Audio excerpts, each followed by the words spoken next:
Hello everyone and welcome. My name is Roberto Corona. I am an Italian anthroposopher and astrologer.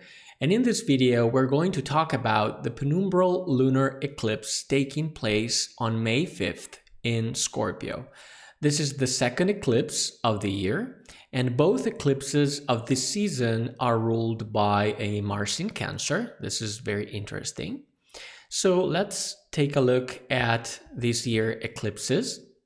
So if you want to learn more about 2023 eclipses, you can watch my previous video about it, the video on the solar eclipse in Aries of April 20th.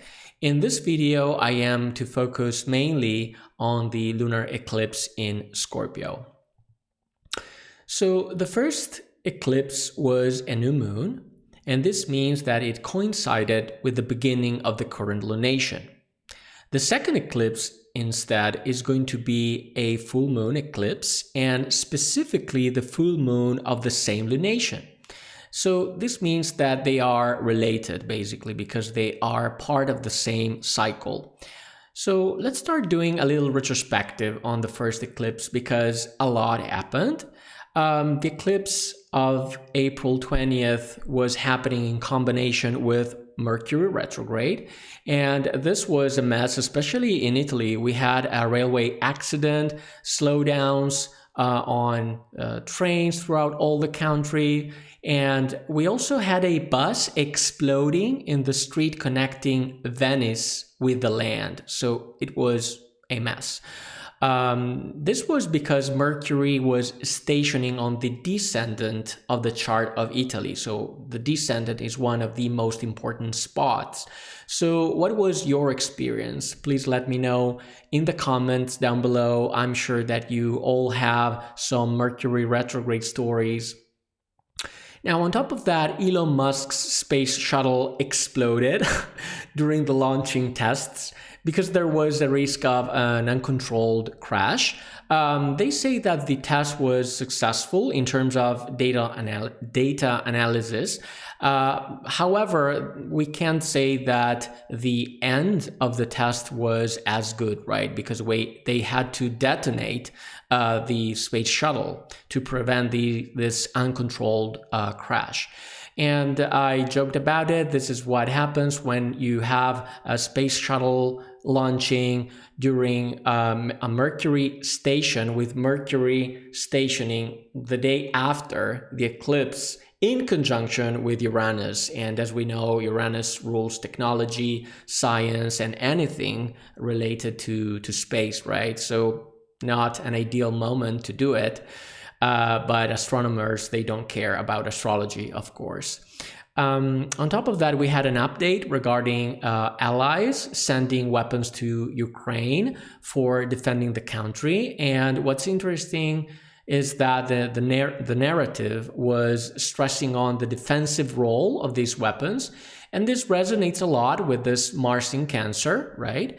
And then we have recent news. We had this civil war in Sudan breaking out.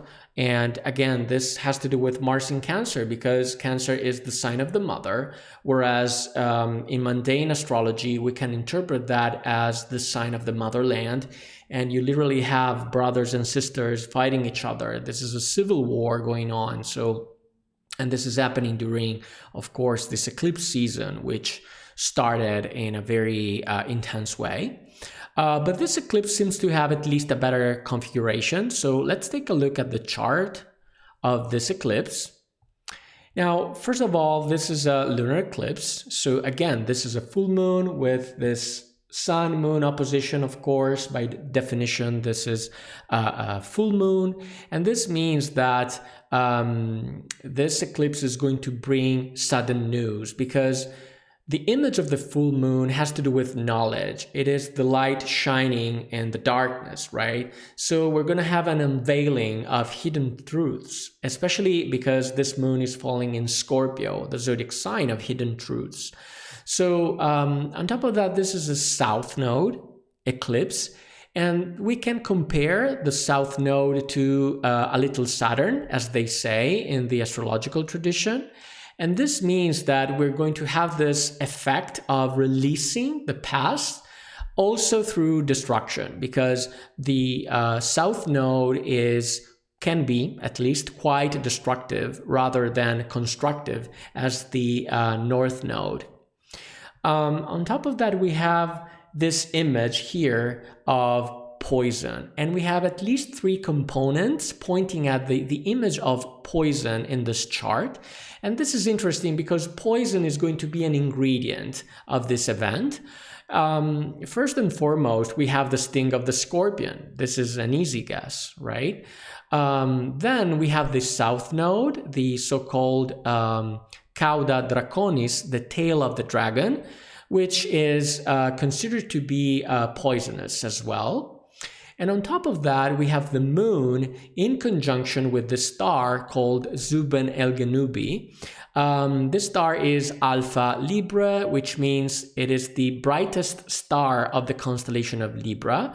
Traditionally is a noxious star, especially in the Arab tradition, was associated with violence, lies, and again, danger of poison. So we have 3 ingredients, so to speak, 3 components of the chart pointing at the signification of poison. Now, in my opinion, this star is not as bad because it is the needle of the scales of the constellation. So, and it is also the brightest star. So I don't look at the star in this noxious way necessarily. However, this is what we can read from the Arab tradition, and definitely matches with this other hint that we have about poison. Now, the best part of this eclipse, and that's a game changer, definitely, because it is going to give this eclipse a better overall effect, is the mutual reception between the moon in Scorpio and Mars in Cancer. Now, again, Mars is the ruler of the eclipse, right? And so we want to check both the moon and Mars in order to understand how this eclipse is going to turn out. And they are in mutual reception. Now, this means that Mars, so to speak, is receiving the moon in his place because Mars is the ruler of Scorpio, and vice versa. The moon is receiving Mars in her place because she is the lady of Cancer. And this is a game changer because both the moon and Mars are in detriment in these zodiac signs, because the moon and Mars are both in their fall in these signs. And mutual reception makes them basically team together and work together so they can turn this detriment in something useful.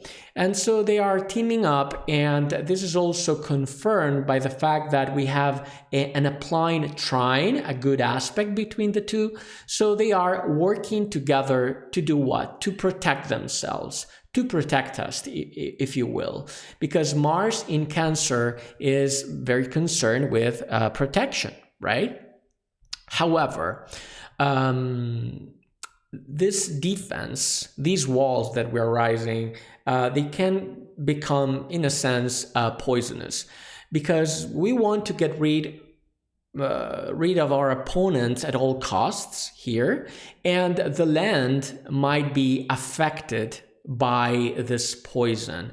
Now, why am I talking about the land? Because we have an opposition going on here between the moon and Uranus in Taurus. And Uranus in Taurus is very concerned with the environment, with environmental issues. And this could translate to, especially with what's going on in Ukraine and in Sudan right now, with weapons literally polluting the earth or affecting nature and the environment heavily. And this poison is the bad part of this eclipse.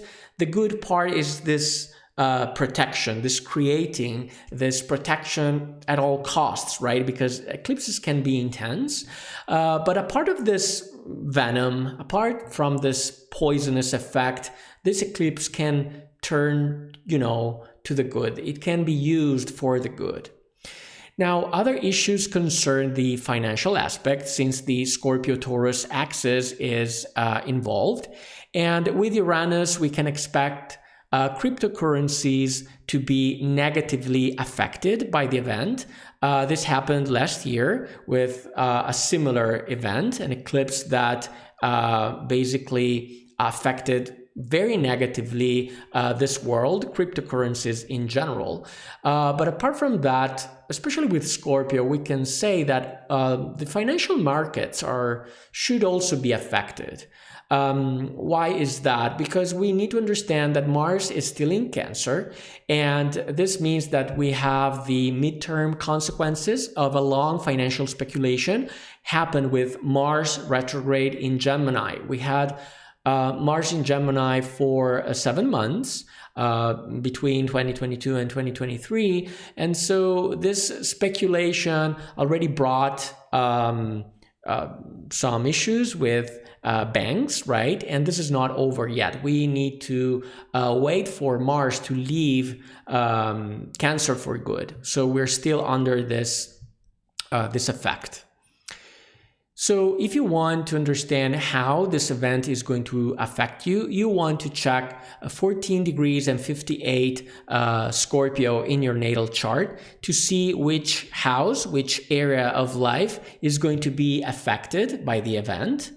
And so we can briefly recap this eclipse, saying that this is a south node eclipse with this poisonous component, ruled by Mars in mutual reception with the Moon and making and applying a trine with it. And Mars is still in Cancer, so we still have this financial repercussions going on. And it is in opposition to Uranus, meaning that the land in general, nature, but also our territory, our environment, this fixed Earth, anything that really makes us feel steady and secure in life may be affected. In general, this has to do with money. And all of this is still happening during Mercury retrograde in Taurus, which is going to end only on May 15. Now, as always, we can use astrocartography to understand where in the world the eclipse is going to be stronger. So here you can see the lines where the eclipse is going to take place on one of the angles. We have the red line, that's the ascendant line, meaning that the eclipse is going to be basically rising, because we have the Moon on the ascendant rising at the same time of the eclipse taking place. Then we have this yellow line, which is the descendant line with the Moon setting.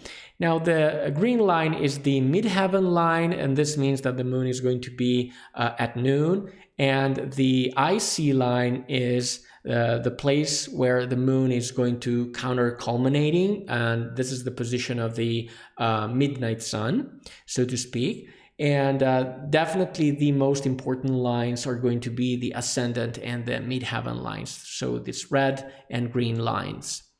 Now, if we compare this chart with the actual path of the eclipse, we can see where the event is going to be most powerful in the world.